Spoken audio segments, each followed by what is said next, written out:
Hi குட்டீஸ், இன்னைக்கு என்ன கதைன்னு பார்க்கலாமா? முந்தைய எபிசோட்டில் பார்த்தோம், நரியின் திட்டம் தோல்வியடைந்தது. ஆனால் அது இப்பொழுது இன்னும் பெரிய ஆபத்தை உருவாக்க முடிவு செய்தது. இன்று முழு காட்டையும் சோதிக்கும் ஒரு நாள். எபிசோட் 9, காட்டுத் தீ. ஒரு வெயிலான மதியம். காடு மிகவும் உலர்ந்திருந்தது. அந்த நேரத்தில் நரி கோபத்துடன் ஒரு திட்டம் போட்டது. இவர்கள் எல்லாரும் ஒன்றாக இருக்கிறார்கள். அதை என்னால் உடைக்க முடியவில்லை. ஆனா காட்டையே குழப்பினால்?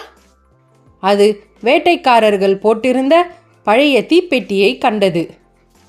அதன் கண்கள் மின்னின. சில நிமிடங்களில் ஒரு சிறிய புகை, பிறகு சின்ன தீச்சுடர். காற்று வீசியது. அந்த சின்ன தீ மெல்ல பெரியதாக மாறத் தொடங்கியது. தீ தீ என்று குரங்குகள் கத்தின. மான்குட்டிகள் ஓடின. காடு முழுவதும் பதட்டம். சிட்டு அந்த புகையை பார்த்தவுடன் பயந்தாள். அருண், காடு தீப்பிடிச்சிருக்கு! அருண், காடு தீப்பிடிச்சிருக்கு! அருண் பதறினான்.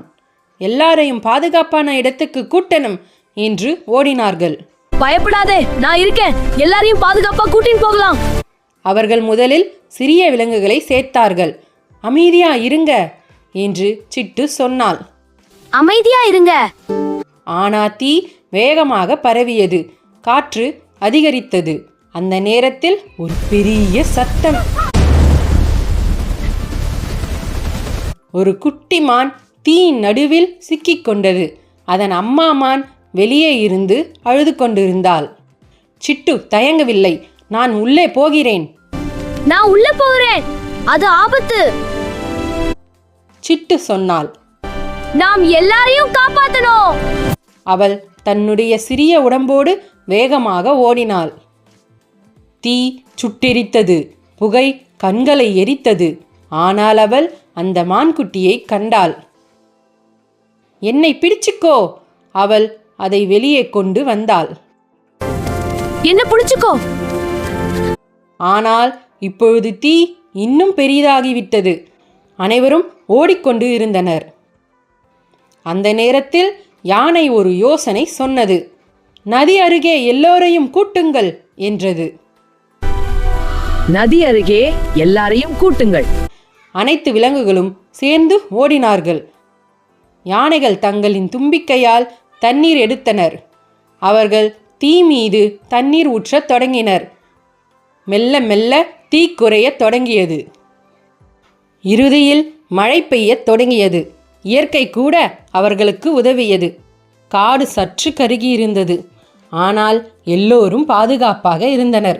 அப்பொழுது அருண் ஒரு விஷயம் கவனித்தான். தீ ஆரம்பமான இடத்தில் நரியின் காலடி சுவடு இருந்தது. அனைவரும் உணர்ந்தார்கள், இந்த ஆபத்து விபத்து இல்லை. நரி தூரத்திலிருந்து பார்த்து கொண்டிருந்தது. ஆனால் இப்போது அனைவரும் ஒன்றாக இருந்தனர். அவள் திட்டம் மீண்டும் தோல்வி. சிட்டு மெதுவாக சொன்னாள். காடு எரிந்தாலும் நம்ம ஒற்றுமை எரியாது.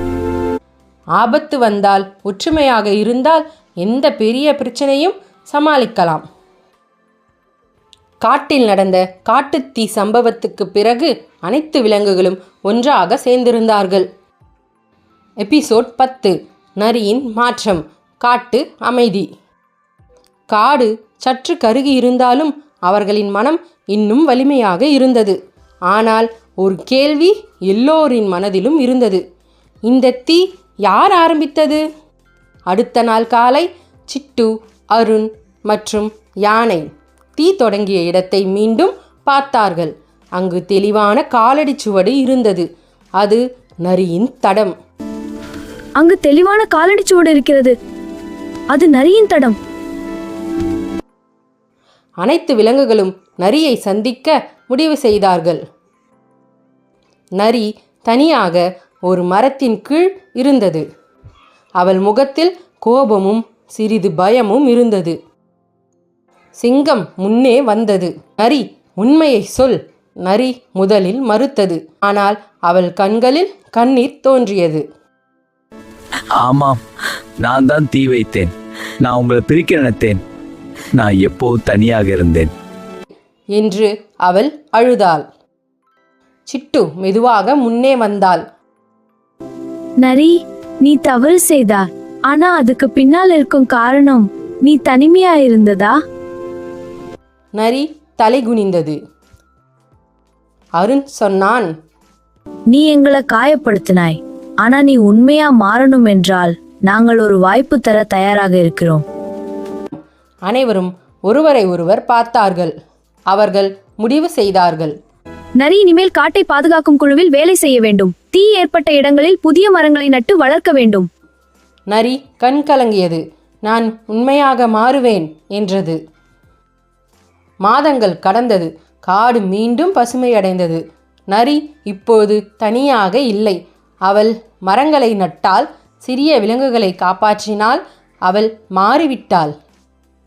ஒரு மாலை சிட்டு மற்றும் அருண் குளம் அருகே உட்கார்ந்திருந்தார்கள். சிட்டு சொன்னாள், தைரியம் மட்டும் இல்ல, மன்னிப்பும் பெரிய வலிமை. அருண் சிரித்தான். ஆமா, நம்ம காடு இப்போ இன்னும் வலிமையானது. அந்த நாள் முதல் அந்த காடு தைரியத்துக்கும் நட்புக்கும் மன்னிப்புக்கும் ஒரு எடுத்துக்காட்டாக ஆனது. தவறு செய்தவரை திருத்த வாய்ப்பு கொடுப்பது நல்லது. ஒற்றுமை எந்த ஆபத்தையும் வெல்லும். மன்னிப்பு ஒரு பெரிய சக்தி. இதோ சிட்டு மற்றும் முயலின் தைரிய உலகம் முடிந்தது. பை குட்டீஸ், அடுத்த கதையில் சந்திக்கலாம்.